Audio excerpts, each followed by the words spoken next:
So here we have a lot of undergrowth that can be taken right out, cleared right out, but you don't have to do it as a passive investor. We're going to roll up our sleeves and do this. A lot of bushes that can be taken out, trees that are too small that can be taken out, and a lot of, you can see over in that clearing over there that is pretty grassy. Looks like a couple trees that are completely dead, like this big one over to the left here. Pretty dead.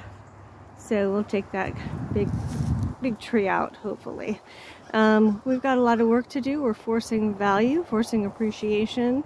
Again, this is not an hour from Dallas where there are no jobs. This is not 2 hours from Dallas where the opportunity may be right now, but this is infill. The property has 12 utilities right on the site, so we're ready. We're ready to go. Getting the plans together for the city and getting those in. But I wanted to see what's going on with the forcing value and appreciation on this land. A lot of brush that's going to be taken right out, and we'll just clear out this whole thing.